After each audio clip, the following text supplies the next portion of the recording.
Right, so Apple has announced the annual September event for the 9th, and whilst we know we can for sure expect brand new shiny iPhones, some of you guys may be wondering if a cheeky new iPad mini could release at this event. And while thankfully for you guys, there is actual evidence we could see this in September, so let's dive right in. Essentially, ever-credible Apple leaker Mr. Mark Gurman tells us supply of the current iPad mini 6 is dwindling at many Apple retail stores, and it's internally considered as a supply-constrained product, and so usually that's a sign Apple's about to replace it with a new model. Now, launching it at the September event makes sense because we saw the Mini 6 launch at the 2021 September event, and so get ready, ladies and gentlemen, for the revolutionary iPad mini 7 to be released alongside the iPhone 16. Actually, let me backtrack a minute, it's not going to be that revolutionary. When Gurman moves on to the upgrades we can expect, he basically hints at a very boring refresh that's mainly going to be a chip upgrade. Now, what chipset could this get? Well, this is Gurman we're talking about. The man loves to be vague, and so he doesn't specify which chipset, but thankfully we don't have to rely on just him and his sources. In case you've missed my previous rumors on the iPad mini 7, many previous reports had suggested this refresh might only offer the A16 chipset as the main upgrade. Now, I say upgrade in quotations because, simply put, going from the A15 to A16 would be so minor, guys. Thankfully, Mac Rumors then sifted through technical information posted by a private account on Twitter who has been credible in the past, and they said the iPad mini 7 would feature a variant of the A18. Now, first of all, I need to know who this private account is because I want to be in the inner circle of leaks, but anyways, what this account tells us is fantastic news, guys. We all know the A17 Pro and the iPhone 15 Pro brought over ray tracing to the iPhone, and whilst I don't particularly care about this, it did allow for AAA titles to come to the iPhone, which made it an awesome pocket rocket. And so for those serious about having the best portable gaming experience, I feel like the Mini's perfect for that because it does offer a display that's larger than any iPhone, but it's still very compact, and so it's much easier to game with than, of course, the full-size iPads. Now, this report does not specify if it's going to be the A17 Pro or basic version of the A17. I can see Apple going either route, but if we do see a basic version,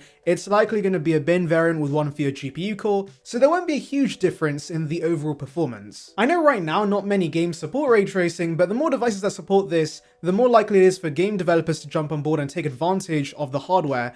And in the past, I've had people ask me how games like COD Mobile run on previous iPad mini models, and so just imagine the gaming experience now with the power of ray tracing inside. You could maybe even run the full-fat version of Call of Duty, since A17 Pro does, of course, support some games ported directly from the PS4, and so a new chipset would really turn this iPad into the ultimate gaming machine, and I'm praying it doesn't get the A16. You know what else I'm praying for? For you to subscribe to the channel, of course. I would greatly appreciate it, and it would bring you the latest commentary about the world of Apple right to subscription box, so please consider it. Join the saranbyte gang now. Anyways, I know what you guys are wondering. The base iPhone 16 should be getting last year's chipset, and so maybe they plan to chuck the base A17 in that as well?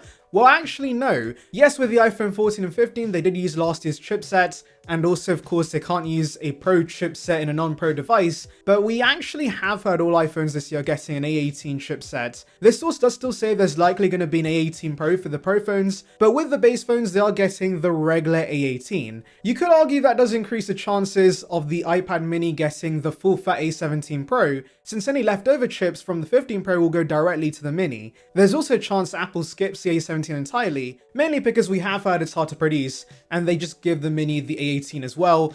I guess we'll see what happens. Now, I know some may mention the iPad Air has the M2 chipset, and so how would they give the mini a chipset that supports ray tracing, whilst the higher end Air does not have that? Well, do remember the M series chipset does still have its own benefits. You get Stage Manager, for example, and the gaming experience with those chipsets are still going to be very good. Also, do remember when the Mini 6 originally released, that did come with an A15, which was an upgrade over the A14 and the Air 4 at the time, so this would not be the first time the iPad is actually a little worse compared to the new Mini. And that's it, guys. The source does say there's going to be a Wi-Fi and cellular version of this iPad, but we don't need internal sources to work that out. And overall, it does seem like this will mostly be a spec refresh, but if it does get the A17 or the A18, I'm fine with that. And ultimately, if you look at the trajectory of the iPad mini, it only got 2 redesigns since its conception, and so especially after how big of an upgrade the Mini 6 was design-wise, it makes sense to follow up with a spec update, and because it's a minor refresh, there likely won't be a price increase. However, Apple does always like to tweak a few other things with their spec updates, and so let's delve into other rumors we've heard about this iPad. So for one, we've heard that Apple's allegedly reducing the jelly scrolling effect with this new Mini. Now I'll be honest with you guys, I personally felt this was overblown. I could easily look past it. Yes, I am basically blind with my massive spectacles, but I really could not pick up on anything when using the Mini 6. However, I'm not going to pretend like it's some sort of conspiracy theory and people who believe in jelly scrolling have tinfoil hats, because I'm aware it does put off some consumers and it's a real issue. And so to reduce this, Apple plans to rotate the screen assembly to reduce the jelly scrolling effect in portrait orientation. Now, does that mean jelly scrolling's gonna become more prominent in the landscape orientation? Who knows? But at the end of the day, I don't really care about this because, as I said, I was never bothered about this in the first place. Now, I know people are hoping we see OLED with the Mini 7, and that is in the works, but it's not releasing now. You see, the iPad Pro only just got the OLED upgrades, and so it's going to take a while for the rest of the range to get it, and so I would expect the Mini 8, whenever that launches, to get the OLED upgrades. Now, because I said that, don't wait for the Mini 8, because if the Mini 7's launching 3 years after the Mini 6, you could be waiting till 2027 for the OLED Mini. And so if you need an iPad right now, get the Mini 7 or some other iPad, because they all do the job perfectly fine. And if you absolutely need OLED or your eyes are gonna burn, get the iPad Pro. Anyways, another change we've heard about is the front-facing camera being upgraded. The leaker never specified what was changing, but of course, we have landscape cameras on the iPad Pro and iPad Air now, so I'm expecting that change to come to the iPad Mini as well. And of course, if it's getting the landscape camera, that automatically means it's getting Apple Pencil Pro support, and it will no longer support the 2nd gen pencil like the Air 6. Also, like the iPad Air, we can expect double the base storage, also maybe similar colors, though I'm really hoping the iPad Mini gets more vibrant shades, and we should see Bluetooth 5.3 and Wi-Fi 6E support. Anyways, let me know your thoughts in the comments, make sure to like and subscribe for more content like this, and thank you for watching. So the September event just creeps up on us. We're only a few weeks away, which is crazy to think about, and we have our first look at the brand new color for iPhone 16 Pro, and it's a weird one, I can't lie. Let's delve in. Courtesy of Sonny Dixon, who recently shared iPhone 16 colors, I'll also recap those later in the video. We now have dummy units showing us the iPhone 16 Pro colors, allegedly, and while it basically lines up with the rumors we've had previously, the dreaded blues being replaced by a rose gold / bronze hue, and I'm a bit mixed on this color, I can't lie.